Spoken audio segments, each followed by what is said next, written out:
Good afternoon, everybody. We're going to take a look at our next section here. We jump into section 1.5, which deals with conditional statements. And conditional statements are basically sentences that have a very specific structure based on how they are written out. So, a conditional statement, we'll start filling in the blanks here, is one that is in if-then form.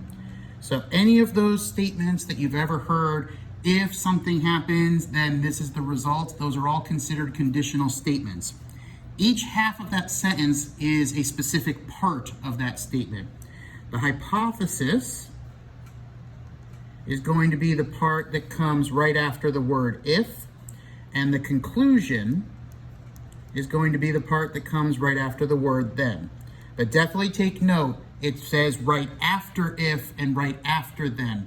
You don't want to include the words if and then, because what you're going to see when we start doing some of the definitions down below is that we're going to take these sentences and flip them around, change the words to not and things like that. You don't want to change the structure of if coming before then. So don't include if and then when you go to do these. So as a generic example, suppose we had a simple statement, if A, then B. There are three types of sentences that we can construct from that. The first one is called the converse, where we will flip the hypothesis and conclusion.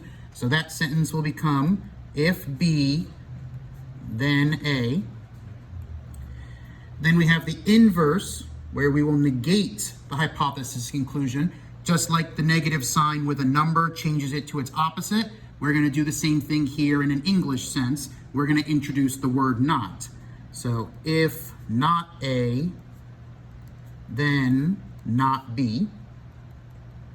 And then the fancy one is contrapositive, in which case we'll do both, flip and negation. So we'll take if not B, then not A. And then we have one last type of sentence that we can construct from the converse. If an original statement, an actual conditional, and its converse, the and is the key part of that. They both have to be true. If you can show that both an original statement and a converse are true, we get what's called a biconditional, exactly what the word implies. It's a conditional that works both forward and backward, goes in two directions. We get a new sentence structure. We lose if then, but we get if and only if in its place. So we have whatever the hypothesis was, A, if and only if the conclusion B. It's not going to come up a lot. One of the examples below is going to show it to you, but you do get occasionally asked to find true or false for sentences, and then get asked as a final question, if both the original statement and the condition and the converse were true, then what happens? What could you write? And that's where you have to go create a biconditional with if and only if. As far as problems go, though, it is really easy to create these. All you have to do is go highlight in the picture, or in the sentence, which part is which. So if it is Saturday, then there is no school. It is Saturday is going to be our hypothesis, and there is no school is going to be our conclusion. All we're going to do for each of these is build the inverse, the converse, and the contrapositive, and then the directions also ask us to determine the truth value for that. If it's true, that's it. If it's false, we have to provide what's called a counterexample, which, as the word implies, is literally an example that explains why it's wrong. To prove something true means you have to prove it true for everything. To prove something false, you need to find the one time that it fails and doesn't work. So counterexamples and proving things false is usually much easier for us to do. All right, so the first one here is the inverse. So we're going to keep the order of the hypothesis and conclusion, but we're going to negate them. So if it is not Saturday, then there is school. Because no was already in the conclusion. The opposite of there is no school is there is school. And now we have to determine if that sentence is true or false. So if it is not Saturday, then there is school.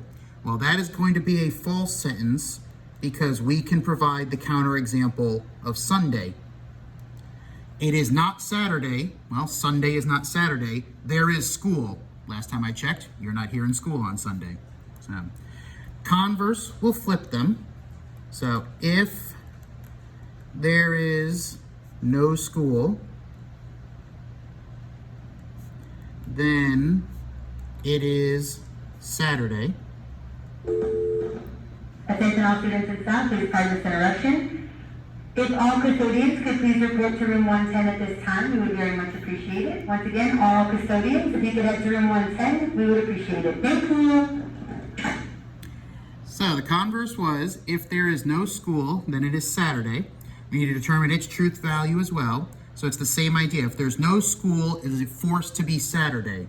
Well, again, we'll say that that's false, and we'll give the same exact counterexample. We can have a day where there's no school. Is it forced to become Saturday? No, Sunday is another good example of that. For contrapositive, we'll both flip and negate it at the same time. So if there is school, the opposite of no school would be that there is school, then it is not Saturday. And that one is going to be a true fact. If there is school in our system, Monday through Friday, it is not Saturday. Saturday is not a part of Monday through Friday. So that ends up being a true statement, which means no counterexample needed. We don't have to come up with an example or anything like that. True statements are just proven true. And we will get into proofs in a couple of sections down the road here. You will see exactly how you do them and actually build a proof out of the given information. One last one here. Let's switch over to a little bit of math because we can get the idea of what this looks like with math concepts. We have, if the product of two numbers is odd, then both numbers must be odd. So the product of two numbers is odd will be our hypothesis.